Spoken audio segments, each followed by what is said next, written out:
Movimiento 5 más, en la ruta de los cambios. Presenta.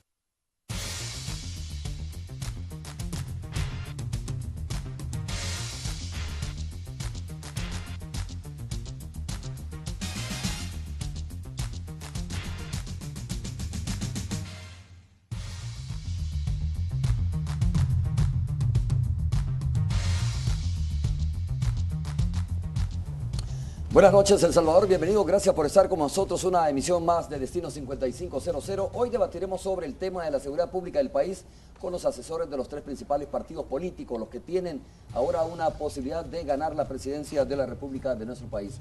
Nos acompaña el coronel Antonio Almendaris por el Movimiento Unidad. Coronel, muchas gracias por estar con nosotros. Gracias, bienvenido. Romeo. Muchas gracias, Romeo, compañeros. Buenas noches, estudiantes también, bienvenidos. Bienvenidos, Benito Lara está también con nosotros del Partido Frente Farabundo Martí. Benito, muchas gracias por acompañarnos. Buenas noches, gracias por la invitación y buenas noches a todos. Y también está con nosotros Francisco Bertrán Galindo, el representante de Plan País del Partido Alianza Republicana Nacionalista Arena. Muchas gracias también por estar con nosotros. Muy buenas noches, es un gran gusto estar acá con los colegas. Gracias, ex ministro también de Seguridad, ¿no? A la orden. País. Bueno, y los estudiantes que nos acompañan del Instituto de Formación Política para el Liderazgo Democrático, yo quiero pedirles a ustedes un aplauso y decirles también muchas gracias.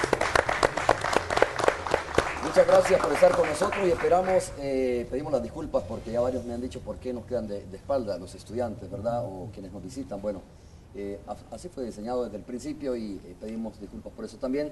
Esperamos sus preguntas, por supuesto, en el transcurso del programa, que las vayan formulando ya, que las tengan listas y puedan preguntarle a cualquiera de nuestros tres invitados respecto al tema de la seguridad pública. Un poco la dinámica del programa la explico para nuestros tres invitados. Es el primer bloque, hablamos, vamos a conocer las posiciones que tienen los representantes de los partidos políticos respecto a las lecciones y conclusiones o qué lecciones se han aprendido sobre los esfuerzos y diría yo experimentos que se ha tenido en materia de seguridad pública en nuestro país. Luego, en un segundo bloque y tercer bloque tenemos la participación de los estudiantes y al final pues cerramos con nuestra dinámica de la pizarra o de lo que es la pantalla, ¿no? Para que ustedes puedan darnos su opinión respecto a personas que van a aparecer ahí en el recuadro en determinado momento. Benito, comienzo contigo como partido en el gobierno, preguntándote cuáles son de verdad las lecciones que se pueden sacar del tema de la seguridad pública después de tantos experimentos, diría yo, y esfuerzos, ¿no? Porque hay que reconocer que ha habido esfuerzos también importantes, pero también muchas personas dicen, mira, aquí en el país se ha experimentado mucho con el tema de la seguridad pública, incluso algunos dicen, este tema de la tregua es parte de un experimento, el mano dura, super mano dura, que se dio en su momento también, y en administraciones anteriores, es parte de un experimento, incluso se dijo, un experimento que buscaba atraer más que combatir la inseguridad del país, atraer votos. ¿Qué conclusiones está sacando el FMLN y a raíz de eso, hacia dónde van los esfuerzos de ustedes para el tema de la seguridad pública? Bueno, gracias. Efectivamente, una de las experiencias que creo que podemos nosotros sacar de cómo se ha venido abordando el tema de seguridad pública es que las políticas que no se han empleado solamente en el país, sino que en la región, no han tenido los resultados que los distintos gobiernos se han propuesto.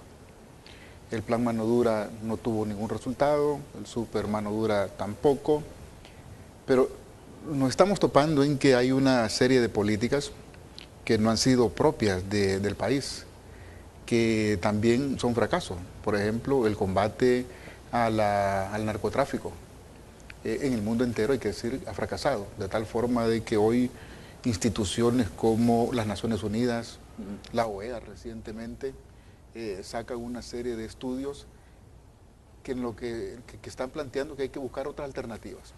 En esa dirección nosotros creemos de que debemos de construir una serie de políticas que nos permitan ir teniendo algunos objetivos. Primero, la defensa de la vida.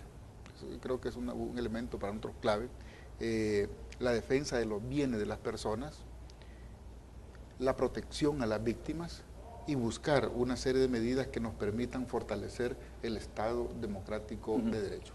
Estas políticas, sin lugar a dudas, deben de ir teniendo como algunos rasgos, algunas características. Un rasgo importante es visión de Estado, porque nosotros hemos tenido a lo largo de muchos años hacia atrás ¿Se han hecho políticas sin visión de Estado hacia atrás? Es que lo que ha habido ¿Y en algunas este veces, gobierno actual? algunas veces lo que han habido son políticas de gobierno, en el mejor de los casos, y otras veces políticas de los ministerios o de los ministros, ¿verdad? Eso quiere decir de que nosotros que estamos proponiendo una política de justicia, seguridad y convivencia ciudadana, así se llama, ¿verdad?, que es parte integrante de otra serie de políticas económicas, en educación, en salud, en medio ambiente, porque no podemos ver el tema de seguridad aislado de todo. Benito, lo que tú me estás planteando me parece importante, pero lo siento bastante abstracto. Es decir, acciones que, por ejemplo, tengan marcadas ustedes, ¿no? Y que digan, en el plan de gobierno, concretamente estamos planteando esto. Bueno. ¿Se pueden enumerar algunas de ellas? Claro que sí, ¿verdad?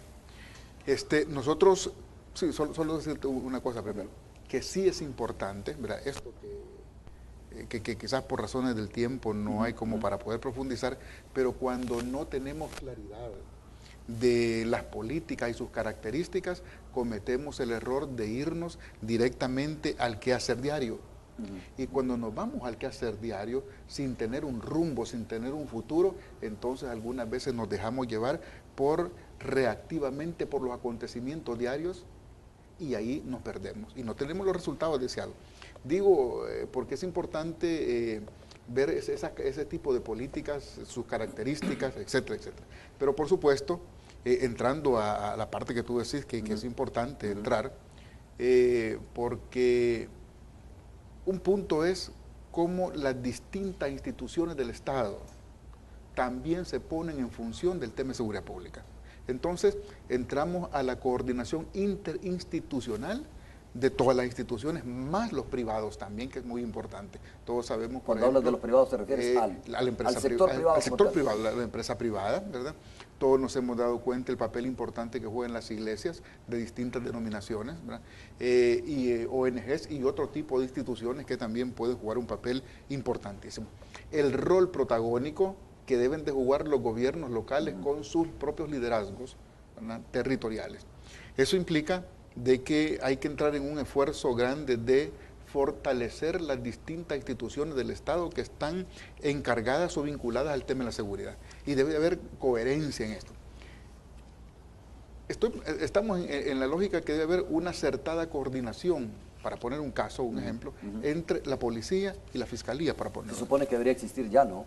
Es decir, sí, pero esto no se viene hablando desde ahora, se viene hablando desde hace rato de la necesidad de fortalecer las instituciones y de que hagan un trabajo coordinado. Exacto. Entonces digo, no es nada nuevo esto, no se ha operativizado esto. No, fíjate de que, de decir, en esto nosotros nos estamos poniendo como, como te dijera, como una propuesta, digamos, que nadie la ha dicho. No, el punto está en que por distintas razones, este gobierno ha avanzado un poco en la elaboración de alguna política, pero en la concreción de la política, que no es fácil, porque hay que resolver un problema de orden estructural, ¿verdad? Son problemas de orden estructurales, ahí ha habido, digamos, una menor celeridad, El avance, digamos, ha sido importante, pero hace falta algunas cosas que hacer, y eso es de eso lo que podemos sí, nosotros claro, lo vamos viendo más adelante. Quiero escuchar la opinión del doctor Francisco Beltrán Galindo sobre este tema. Doctor,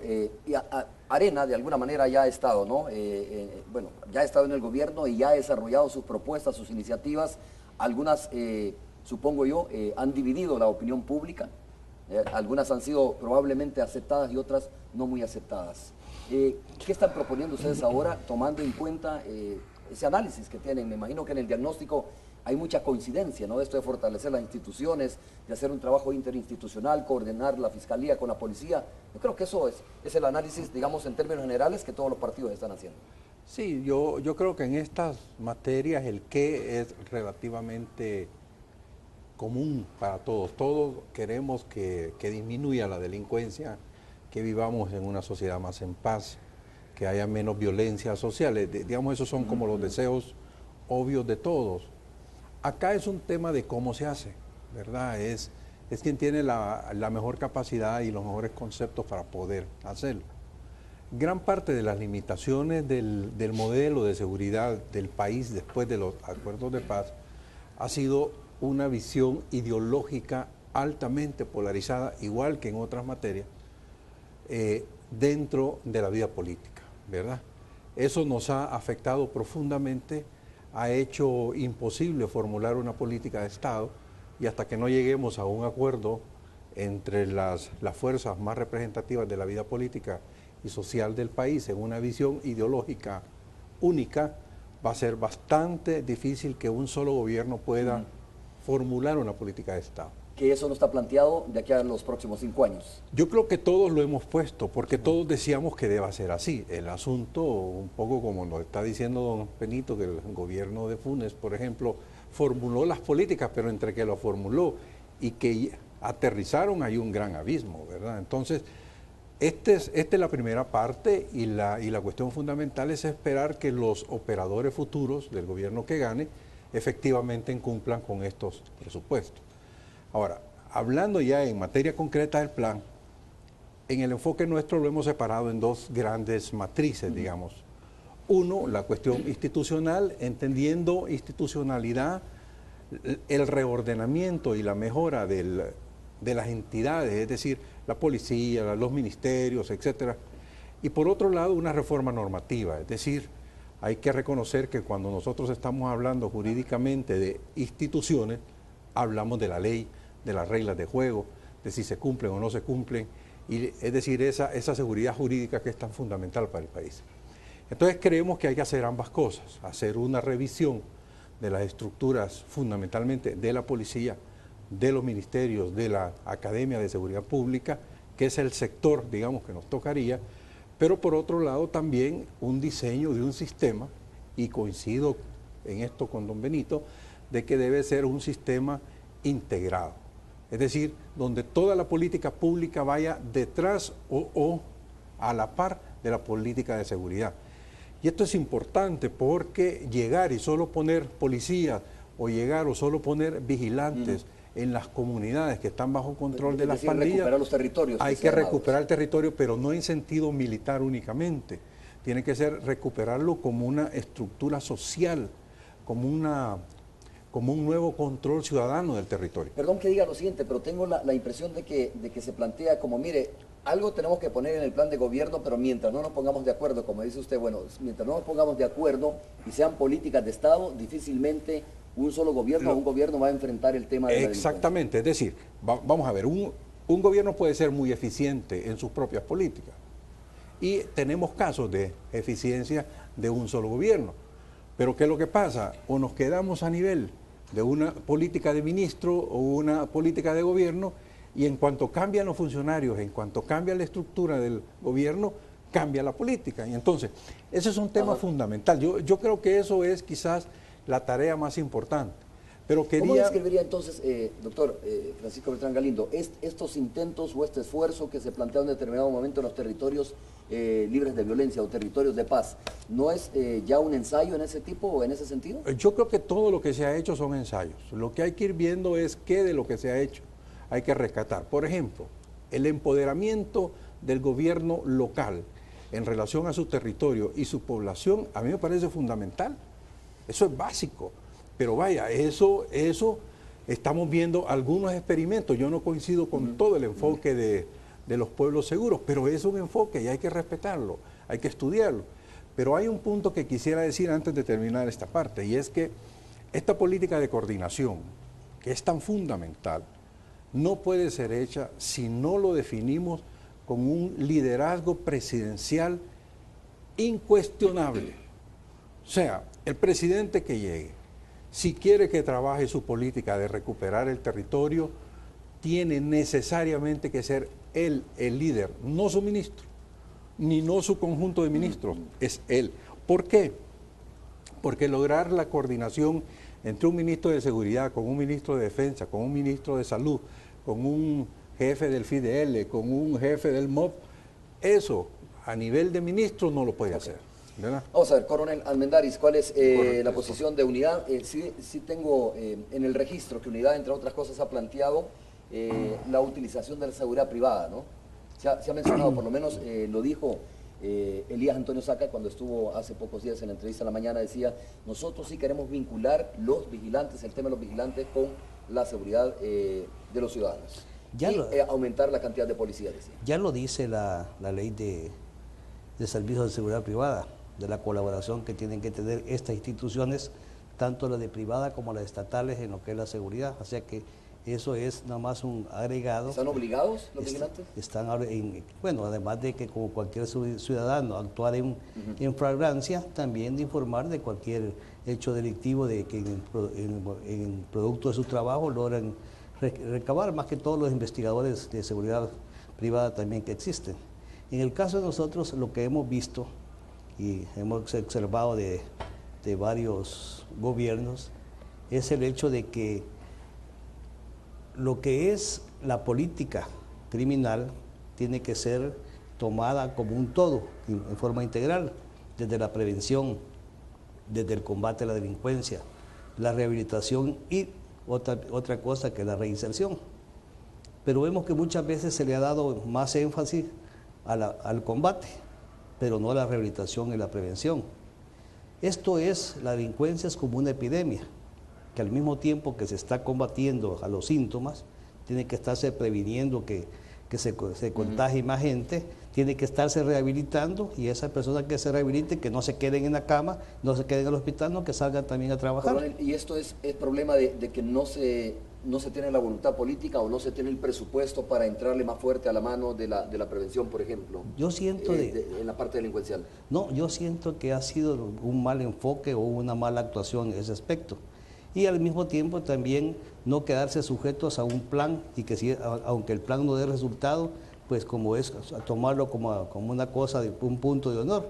Y le voy a poner un ejemplo. En la época del presidente Saca, cuando entra, pues asesorado por sus ministros, comienza con el plan Super Mano Dura. Bien, pero como los planes tienen que ser flexibles, así como evolucionan las cepas de los virus y estas cosas, que hay que combatirlos con diferentes medicamentos y otras cosas en medicina, también los virus de la delincuencia evolucionan y hay que cambiar también los planes. Así fue como se hizo el Plan Lariza, ¿no? Yo creo que usted estaba de ministro entonces. No. Ya no. Entonces, el Plan Lariza, que ese sí dio los resultados, que era una evolución del plan de Super Mano Dura. Se vio que solo actuando fuertemente con la delincuencia no bastaba. Había entonces que prevenir, rehabilitar. Es así como ahora el plan que traemos nosotros incluye, además de lo que ya estipula lo que es la política criminal, que es la que yo creo que tenemos que basarnos, están hablando de un plan de Estado, no de gobierno, ¿no?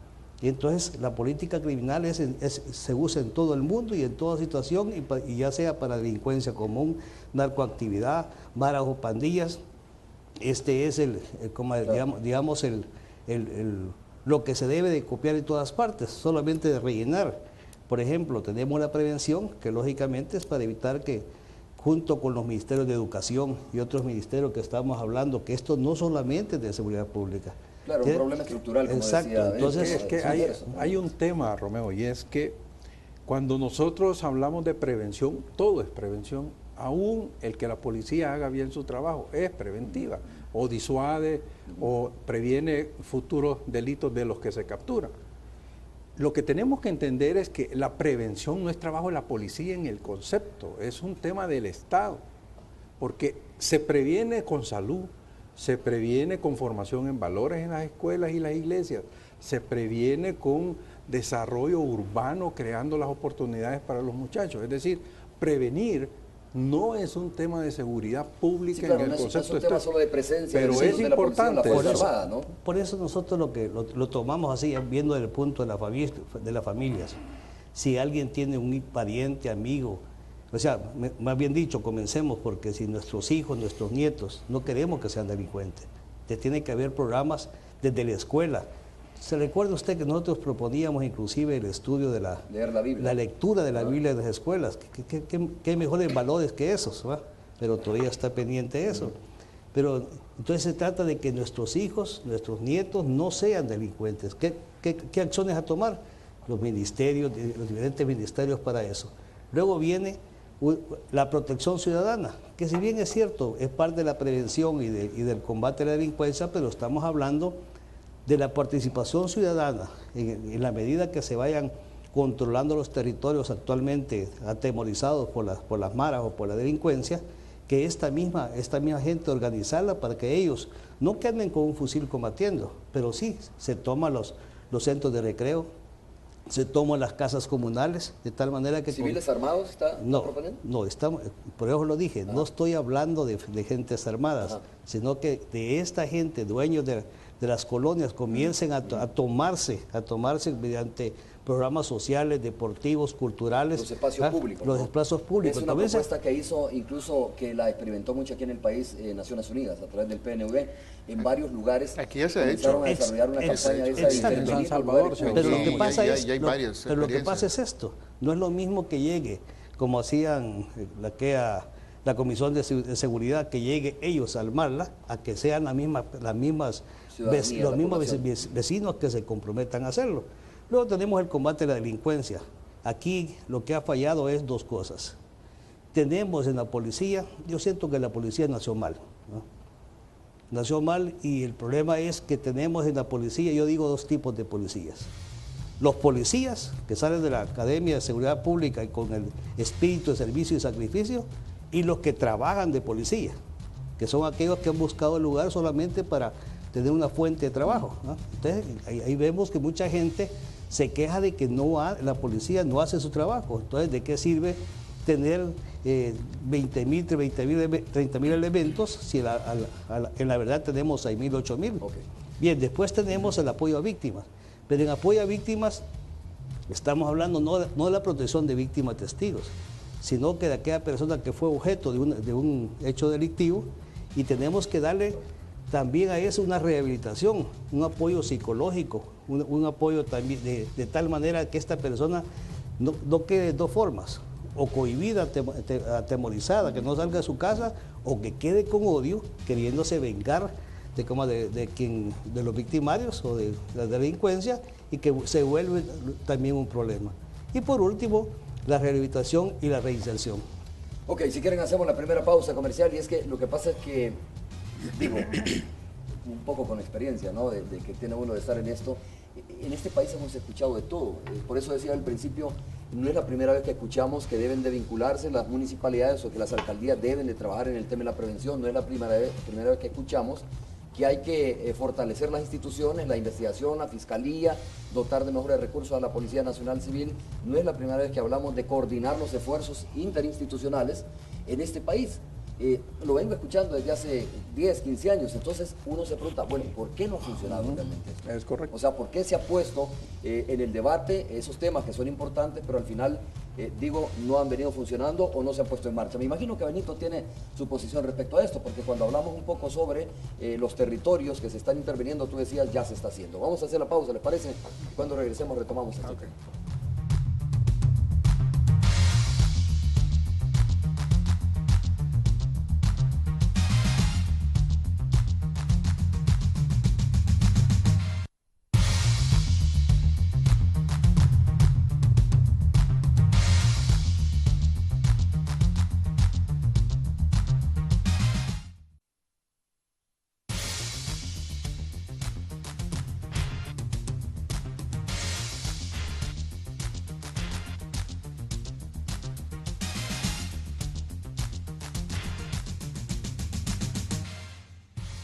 Bueno, Benito, dentro de poco, doctor Francisco Beltrán Galindo, coronel Mendari, dentro de poco vamos a escuchar algunas preguntas, pero quiero preguntarte a ti, ¿por qué desde el punto de vista del FMLN no ha fracasado en el tema del manejo de la seguridad pública? ¿O tendrían que reconocer aquí ustedes y decir si hemos fracasado en el tema de la seguridad pública?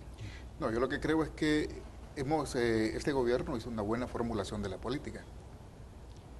En su aplicación de la política no ha sido nada fácil, ¿verdad? Sin embargo, yo creo que es bueno reconocer que independientemente de algunos fenómenos que se han dado que no son parte de la política, el país ha dejado de estar en el segundo lugar más violento de la región, ¿verdad? Y que eso hay que analizarlo, ¿verdad? Y hay que ver todas las causas para que esto nos dé la posibilidad de elaborar una serie de políticas que nos den sostenibilidad.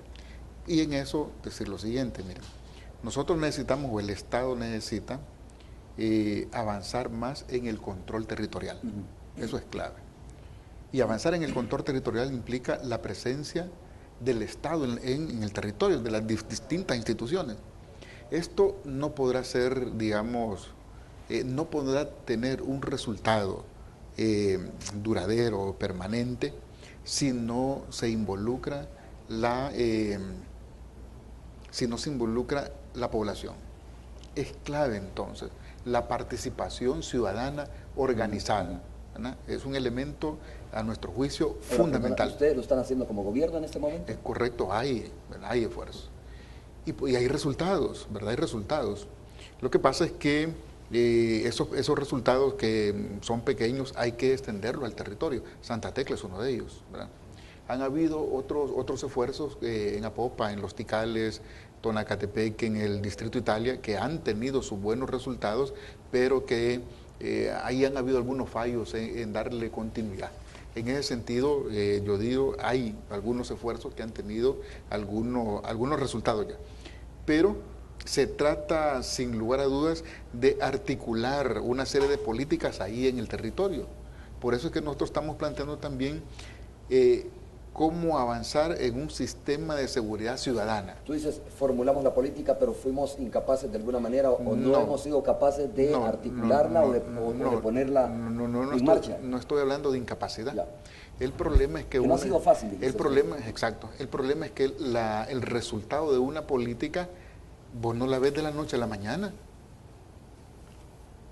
Y peor, de una política distinta, donde debemos de ir teniendo, como yo decía, alguna visión de Estado que implica construir entre todos. Una visión integral e integradora que implica precisamente que debe haber un liderazgo, ¿verdad? Que en este caso a nosotros no nos quepa duda de que el presidente que le va a dar continuidad y profundizar estos cambios que han habido, tiene que ponerse al frente, y ese es el compromiso, para poder coordinar con todas las instituciones del Estado y meterlas precisamente en esos territorios que tienen que ser definidos producto de un diagnóstico. Ese es un punto para nuestro juicio clave. Bueno, yo voy a disentir un poco con el enfoque de don Benito en relación a lo que pasó en este gobierno, porque sí creo que hay que dejarlo bastante, por lo menos dicho por el lado ciudadano. Es posible que haya existido un plan, pero es un plan que no conoció la ciudadanía. No fue ni por cerca negociado ni planteado como un plan de Estado.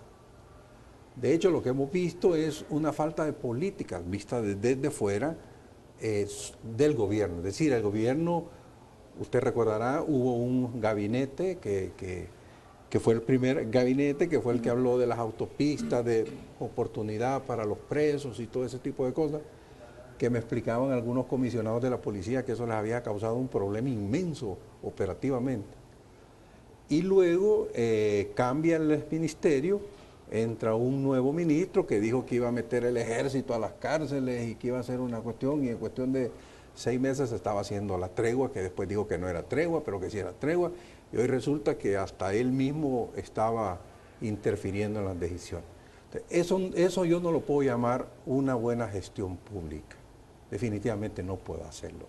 Yo creo que parte del defecto, al menos de este gobierno, puede ser que en el planteamiento nuevo venga distinto, pero en este gobierno no hubo integralidad de la política, ni hubo visión de la política, cosa que creo que nosotros sí la estamos planteando con mucha claridad. Es decir, esta es una política integrada, un plan de país, pero además integrada dentro del sector.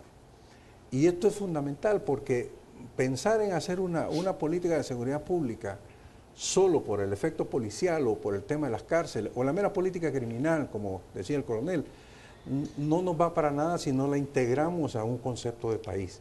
Entonces yo creo que eso es fundamental. Ahora, en la parte del combate, porque yo antes hablé de la parte institucional, el parte del combate yo insisto que debemos dejar de estar hablando de prevención y combate, porque realmente todo es prevención. Lo que tenemos que hacer, lo que tenemos que lograr como país, es que cada quien haga su trabajo, que el juez sea juez, que el fiscal sea fiscal, que el policía sea policía, que el ministro de seguridad sea ministro de seguridad y no de la inseguridad. Porque eso, que nosotros nos jactemos, que hemos pasado de ser de uno de los países más violentos, juzgados por los homicidios, a uno de los países menos violentos, juzgados por los homicidios, cuando usted puede ver que todas las encuestas, todas las consultas con los ciudadanos le dicen que el problema de seguridad es muchísimo más grave que el desempleo. Bueno, pero la percepción es importante en ese caso. No, la percepción es que no solo ya es no somos percepción. el primer país, somos el segundo Pues país sí, pero más violento, ¿no? pero eso es para los funcionarios, para los que andan hablando en los foros. Pero cuando le preguntan al ciudadano, ¿cuál es el problema más importante? La delincuencia. Con tregua y sin tregua, la delincuencia. ¿Por qué? Porque la tregua no resuelve el problema del ciudadano. Lo que resuelve son las muertes entre pandilleros. Entre ellos están más seguros, pero que el ciudadano esté más seguro, no. Entonces yo creo que ese tipo de enfoques hay que dejarlos claros. Si vamos a tomar un compromiso con la víctima, pues hay que tomarlo, ¿verdad? Y no sesgar el sistema hacia el delincuente, porque no es así lo que necesita la ciudadanía. Y esto Ahora, no es doctor, un ¿qué enfoque esfuerzos de represivo. prevención, qué esfuerzos de prevención hizo Arena durante las administraciones que estuvo en el poder y que tenía a cargo la seguridad pública? Bueno, lo Sí, que yo recordamos el mano recuerdo... dura, super mano dura, pero ya que usted Sí, dice, pero mire, eso todo no- es prevención, ¿no? Todo es prevención. Una de las cosas más importantes es hacer la eficacia policial. Usted mencionaba que siempre se habla de lo mismo, pero no se dice nada nuevo. Pues yo le voy a decir algo que para mí es importante. Yo como ciudadano quiero saber cuánto cuesta cada patrullaje, porque yo como ciudadano pago parte de la policía. Yo quiero saber realmente si esos 20.000 policías hacen bien su trabajo. Si los inspectores que mandan a los puestos de Apopa, Distrito, Italia, donde sea, cuando llegan mejoran las cosas o empeoran las cosas. ¿Y qué les pasa? ¿Los castigan, los premian? ¿Qué hacen? Eso yo quiero saberlo como ciudadano. Y eso no lo sabemos. No sabemos cuáles son los jefes que son buenos jefes, que yo conozco muchos y que manejan muy buenos puestos, y hay otros que realmente, como dice el coronel, fingen ser policías para cobrar un sueldo. Entonces, ese, por ejemplo, es un elemento clave. Usted sabe que estamos gastando en seguridad más de 350 millones solo en el sector del ministerio. Hombre, 350 millones, cuando en mi época eran 110, ¿verdad? Claro, pero hay más policías, ¿no? Hay más elementos Pues de la yo no Policía sé, Nacional Civil. en mi época eran Entiendo que 18.000. ha subido la cantidad de Yo- policías que están operando ahora en la calle. Unos 2.000 tal vez, pero no me justifica que se hayan ¿Usted cree que es duplicado. burocracia la que se está pagando? Es que el problema es que nadie lo sabe. Yo creo que la ciudadanía tiene derecho a decir, la policía está usando bien sus recursos. Pero que venga la policía y diga, necesito 3 millones más, 20 millones, 100 millones más. ¿Y cómo lo usa? Es como el tema de la Corte Suprema o el sector judicial. Le puede decir que necesita más dinero, pero usted ve que ahí hay unos salarios en las ordenanzas, los motoristas terribles, o en la Asamblea Legislativa. Entonces, probablemente no es una discusión de más dinero, sino de eficacia en el uso de los recursos. Coronel, Fíjese que si todo lo tomamos como prevención, yo siento que no es correcto, porque no por gusto los estudiosos de los que son versados en la política criminal hacen la diferencia. Por ejemplo, prevención no puede solamente ser el uso de la policía. Prevención también es, como decía yo, evitar que el joven trate de ser, o sea, llegue a ser delincuente. Y por cierto, nos preocupaba del hecho de que de repente los pandilleros comenzaban a salir como héroes. Y ahí uno oía muchas veces a niños jugando, no, yo soy el viejo Lin, no, yo soy el Cirra. No es cierto. Y eso también, gracias a Dios, ustedes los medios de comunicación se pusieron de acuerdo de no estar poniendo como grandes héroes a esas personas. Por lo tanto, yo creo que prevención y combate a la delincuencia es completamente diferente, ¿no? Eso sí, usando todas las instituciones. Y una cosa también, se habla del empleo de la Fuerza Armada. Durante algunos gobiernos, como yo como presidente de la comisión, yo decía que se estaba empleando mal a la Fuerza Armada. ¿Por qué? Los grupos de tarea que estaban ocupando en gobiernos anteriores, que eran 10 soldados acompañando a un policía, que era nada más un gasto por gusto. Caminaban por un lado, caminaban por el otro. Pero esa prevención puede ser disuasivo también la presencia de elementos de la policía Ni siquiera o de la Fuerza Armada. así como lo estaba ocupando, ni siquiera eso era. ¿Ah? Eso era nada más gasto de recursos. ¿Ah? Gracias a Dios fuimos escuchados y comenzaron a usar las fuerzas de tarea. Y usted ha visto los resultados, que hay lugares, hay regiones donde la Fuerza Armada está actuando de tal manera de que se ha reactivado esos lugares. Y bueno, por cierto, ustedes que se miran mucho las encuestas, mira que la percepción de la gente es que tiene más seguridad en la Fuerza Armada que la misma policía. Muy bien, vamos a escuchar las primeras preguntas. Por favor, nada más tu nombre y nos dices a quién va dirigida la pregunta. Muy buenas noches. Buenas noches, Romeo. Gracias por la invitación. Mi nombre es Calixto Linares, soy director de comunicaciones de ILID. Mi pregunta va dirigida a Benito Lara, el señor diputado.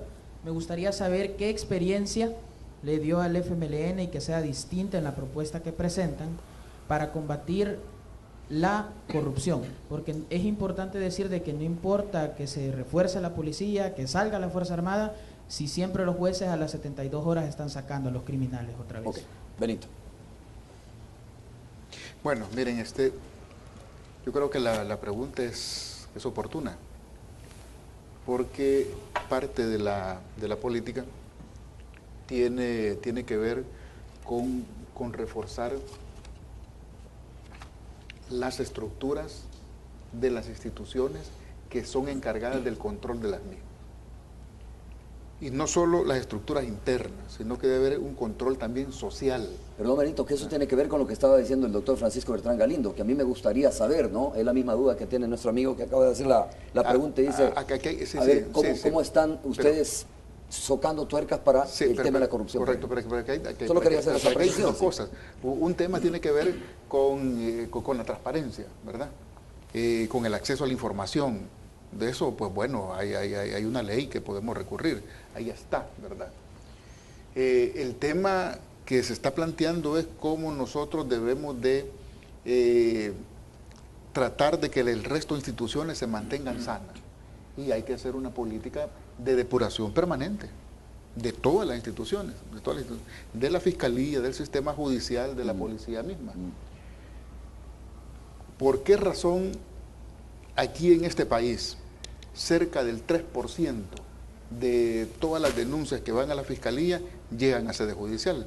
Hay incluso estudios, ¿verdad? Hace como 3, 4 años atrás o 5, hubo un estudio que decía, posiblemente en las cifras no las dé con exactitud, pero de cerca de 125.000 denuncias que habían llegado a la Fiscalía General de la República, cerca de 1.500 habían tenido resolución judicial, condenatorias, absolutorias e incluso conciliaciones, ¿verdad? Eso implica de que un 97% de todo lo que ahí se fue a denunciar no tuvo ningún resultado. Entonces, hay que depurar esas instituciones, ¿verdad? Pero hay que mantenerlas. El fiscal últimamente nos dio unas estadísticas diferentes, Benito. Sí, pero no pasan desde el 3-4%. No, era más. Sigue habiendo en este país impunidad en ese sentido. ¿Por qué razón muchos de los casos que llegan a sede judicial se caen? Tenemos ahí varias cosas. Una, que es importante fortalecer a la institución, técnicamente, profesionalmente, tecnológicamente. Pero también han habido personas de las instituciones que están involucradas. Okay.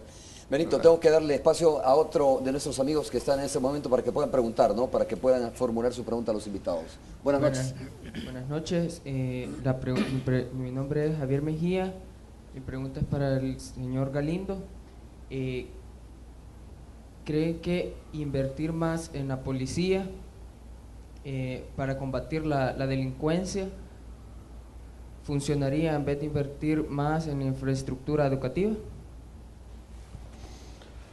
Bueno, yo creo que antes de invertir un centavo más en la policía hay que estudiar realmente si hace sentido invertir y lo que se haga ahí va a tener un resultado. Es decir, no basta decir que se necesita más recursos. Yo, si tuviera que privilegiara educación. Es decir, creo que deberíamos tratar de evitar el desperdicio dentro de la policía y hacerlo a los niveles más eficientes posibles. pero quisiera referirme al tema de la corrupción. Por ejemplo, se está discutiendo una reforma de la ley de lavado para incluir dentro de los sujetos de las operaciones sospechosas a los funcionarios importantes o de alta exposición pública. Eso es fundamental. Si para corregir la corrupción lo que uno necesita tener es el control de la riqueza de las personas. Y para eso yo necesito sus flujos. Necesito saber cómo andan sus depósitos en los bancos, cómo se mueven, no simplemente que me den una declaración al final del gobierno. Entonces, ese tipo de cosas para mí dan muestras claras si se quiere pelear o no contra la corrupción. Y por Arena está dispuesta a apoyar Arena está dispuesta a hacerlo, pero además creo yo, hay que plantearse más a fondo reformas que tienen que ver, por ejemplo, con la sección de probidad y con la misma Corte de Cuentas, que algunas pudieran ser hasta de nivel de reforma constitucional, ¿verdad? Ok. Bueno, vamos a hacerla, entiendo que por el movimiento que hizo el coronel Almendares, ustedes estarían apoyando también esa iniciativa, ¿no? Como usted ha visto a través de los medios, nosotros estamos apoyando que en esas reformas a la ley de lavado de dinero aparezcan los partidos políticos y los PEP, que son personas expuestas políticamente. No tenemos nada que temer, porque creemos que tiene que aparecer. Lo mismo también que estamos impulsando, y primero Dios, porque ya mucho retraso, que mañana lunes podamos también aprobar la ley de extinción de dominio, que viene a combatir exactamente aquello por lo que los delincuentes se mueven, que es el producto de lo ilícito, los bienes. Entonces, ojalá que esas dos leyes que estamos impulsando como PCN salgan. Benito, ¿algo sobre esto? Sí, es que nosotros somos de la opinión que en esa ley nadie debe de quedar fuera de la aplicación de esa ley. Nadie. Todos aquellos que tengan un flujo diario de $10,000, ¿verdad? Que eso es lo que establece la ley, debe de pasar esa información a la unidad de investigación. Y así como usted explícame, ¿quiénes quedan fuera, así como está planteada esta ley? Es que sucede que la ley, además de tener un, digamos, como decimos comúnmente, un gran atarrayazo, ¿verdad? Después comienza a especificar. Entonces, cuando tú comienzas a especificar, entonces siempre hay quien se te queda fuera. No, debemos de quedar todos. Entonces, ¿dónde debe de estar la clave? En las transacciones financieras. Aquel que tenga una transacción financiera, no solo en efectivo, porque lo que estaban planteando es que solo fuera en efectivo, pero hoy con el avance tecnológico es en efectivo y también es electrónico. Nosotros planteamos que sea de ambas. Okay. Bueno, vamos a hacer la pausa correspondiente, regresamos en breve, vamos a continuar escuchando algunas preguntas de nuestros invitados, nuestros jóvenes que están aquí, ¿no? Que han venido precisamente para interrogarles a ustedes, para preguntarles a ustedes también. Volvemos en breve.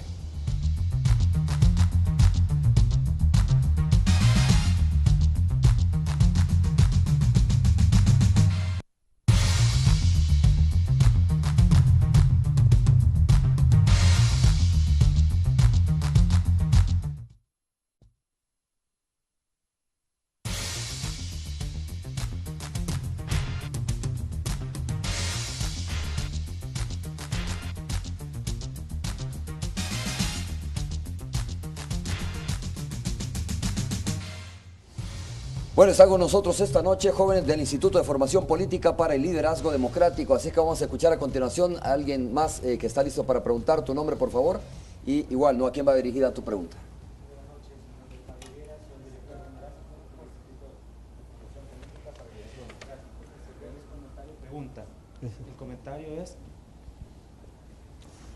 El comentario es en cuanto al avance territorial del gobierno para tener las medidas de prevención de violencia, está muy bien, pero mientras estas están enfocadas con visión electoral, jamás va a tener éxito.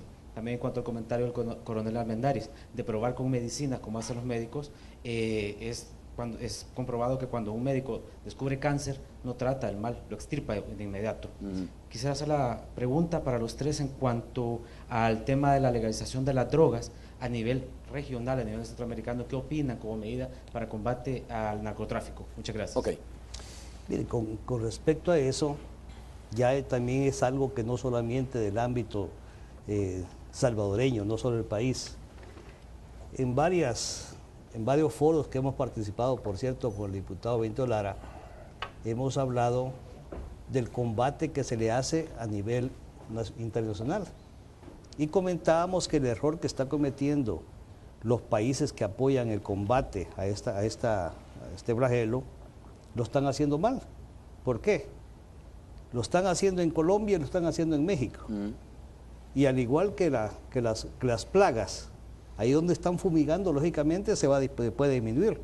Pero donde no hay fumigación, que es, llamémoslo así, Centroamérica, aquí es donde se está viniendo todo lo que es la narcoactividad. Producto de eso, se han encontrado ya hasta, laboratorios en Guatemala que nunca había habido. Todo estaba en Colombia, en Ecuador, en esos lugares, y Paraguay, Bolivia, y de repente se comienzan a encontrar aquí.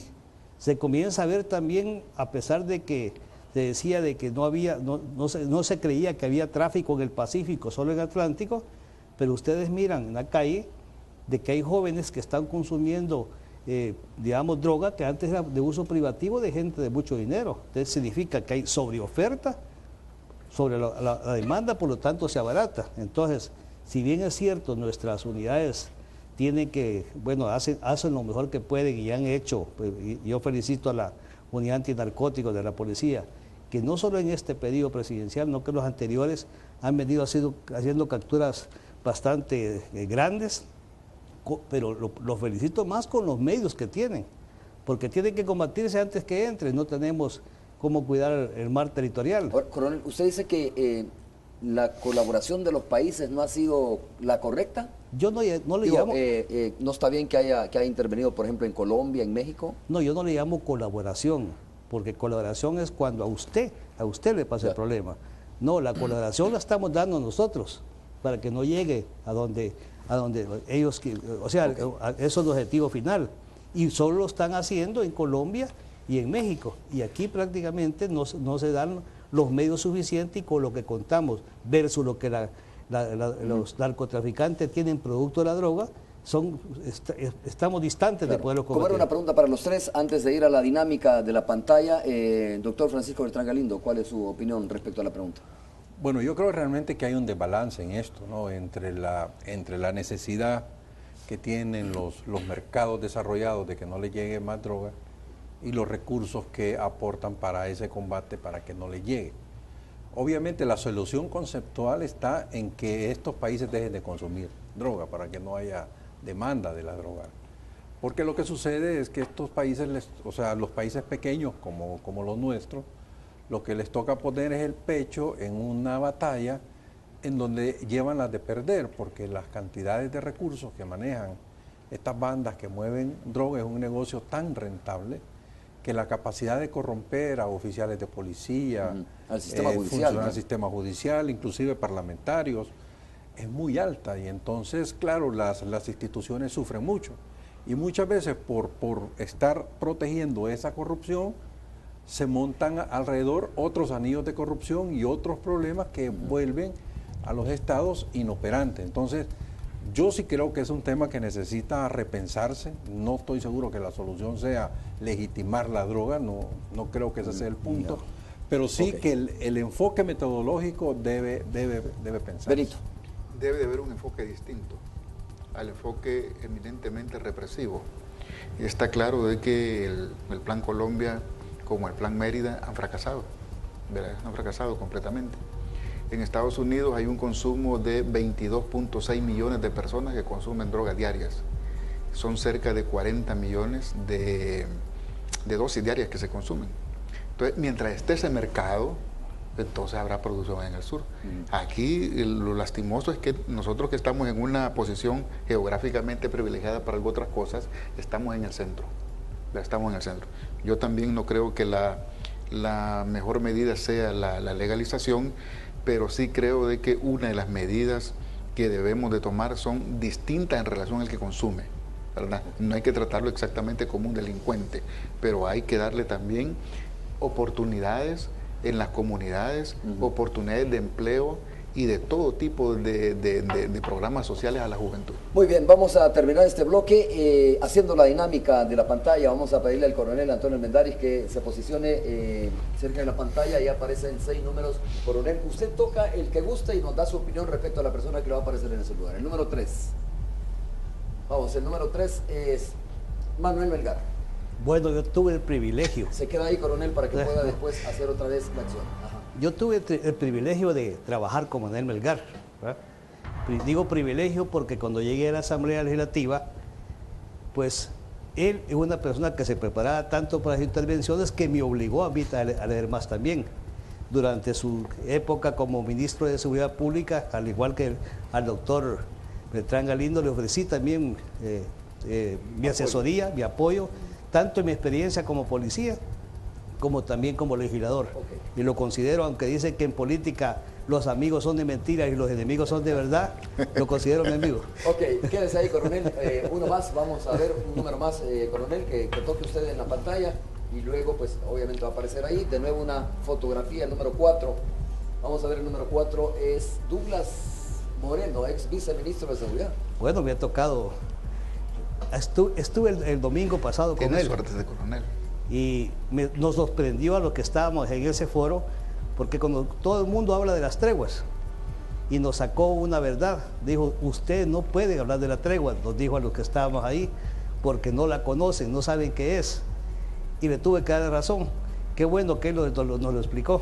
Ok, gracias, coronel. Ahora le vamos a pedir al doctor Francisco Beltrán Galindo que igual se posicione cerca de la pantalla y quedan los números 1, 2, 5 y 6 para que pueda elegir entre ellos. No sé si tiene que ver con los resultados de las elecciones, pero vamos a marcar el número 1. Mauricio Sandoval, exdirector de la Policía Nacional Civil. Bueno, Mauricio Cuando era ministro. fue subdirector cuando yo era ministro, justamente. Y lo conocí cuando era director del organismo de inteligencia de Estado y yo era superintendente.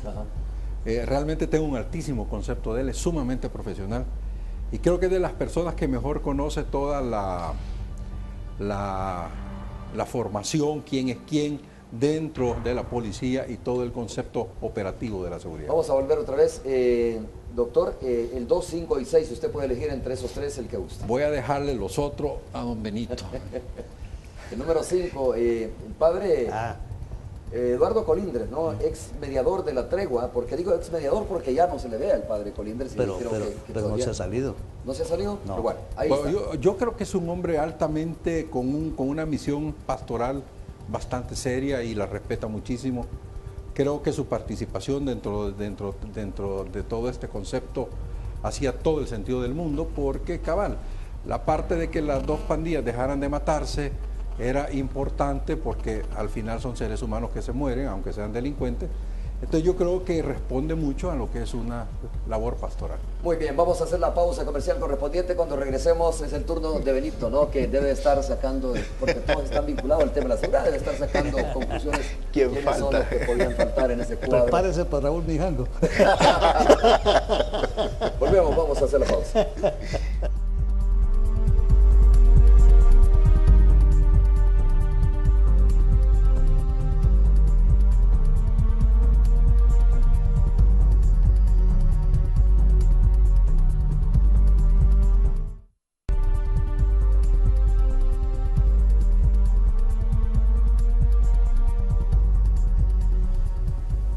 Bueno, estamos de regreso en Destino 5500. Algunas personas todavía me preguntan qué es 5500, ¿no? Incluso dicen que un alto funcionario de este país preguntó qué era eso y entra todos los días por Casa Presidencial o a Casa Presidencial y entonces le tuvieron que explicar qué es el apartado postal de Casa Presidencial, ¿no? 5500. Benito, por favor, a la pantalla vamos a permitir que toques dos números, obviamente los dos que sobran. El número 2 y el número 6, ¿no? Para que puedas darnos tu opinión respecto a las personas que van a aparecer ahí. No me dejaron escoger, ¿verdad? No hay muchos ya. Vamos a comenzar con el 2, de todas maneras, cualquiera de los dos. Vamos a ver, el número 2 se trata... A ver, no me digas que de repente se nos está entrampando ¿Qué pasó? el sistema. El número 2, vamos a ver de nuevo. Ahí va. Rodrigo Ávila. Candidato perdedor. Y en materia de seguridad Sí. pública.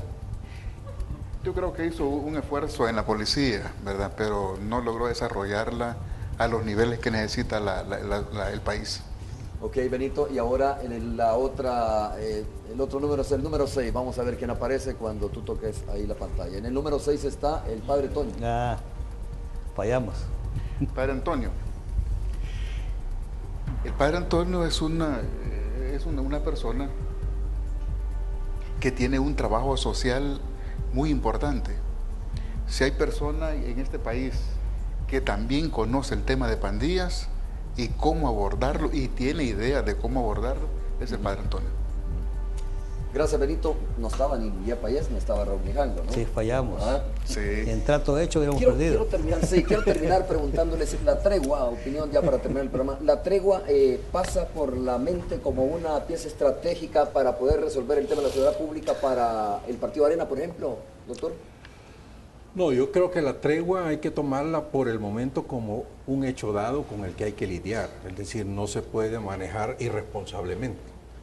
Pero creo que no lo podemos ver como un elemento estratégico dentro de un plan. Es decir, lo que nosotros necesitamos realmente es atender a la ciudadanía, a los muchachos, las zonas donde, es decir, los potenciales nuevos pandilleros o los pandilleros que están con ánimo de salir. Creo que Douglas Moreno lo mencionaba ahora que está ya en su rol de asesor. Más viéndolo con las madres, las esposas y las hijas de estos señores. Pero ya la tregua como tal, creo que todo aquello que permite potenciar el salto a una mega pandilla o ya a una organización delincuencial ya de tipo cartel, creo que es algo que no hay que permitir. Coronel. Bien, como hablábamos con el señor presidente Saca, no hay que atacarla, porque todo aquello que venga a dar un beneficio al país, en el caso de disminución de muertes, y no como piensan muchas personas que dicen, no, que se maten.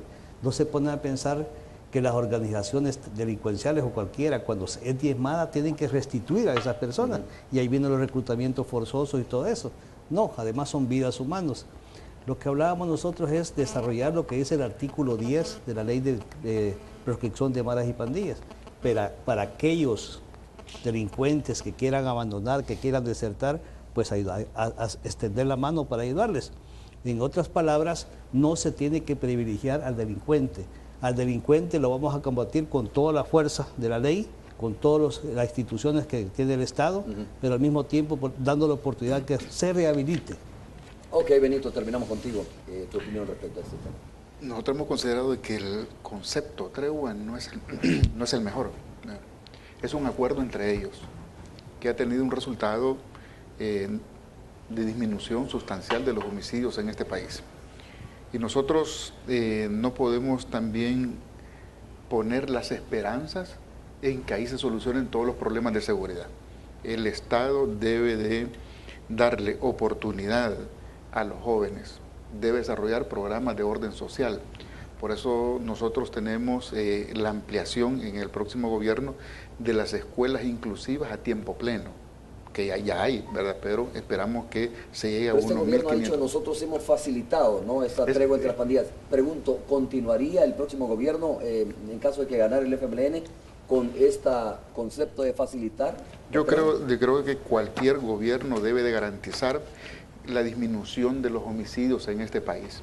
Pero digo, no podemos tener las esperanzas en eso, sino en un plan de orden integral donde le demos oportunidad a la juventud y donde evitemos el crecimiento de las pandillas y que evitemos también que sean cooptadas por el verdadero crimen organizado en este país. Bueno, gracias, Benito, por haber estado con nosotros. Yo les pido también a ustedes un aplauso para los jóvenes y por favor, claro. que nos enfoquen ahí. Muchas gracias por haber estado con nosotros, jóvenes del Instituto de Formación Política de Liderazgo Democrático en nuestro país. Así que muchas gracias para ustedes. Coronel, muchas gracias por haber estado con nosotros. Doctor Francisco Beltrán, también muchas gracias. Benito. No, gracias. Nos vemos el próximo domingo, por supuesto, a las 7 de la noche aquí en Destino 5500. Es todo. Buenas noches. Movimiento 5 Más, en la ruta de los cambios. Presentó.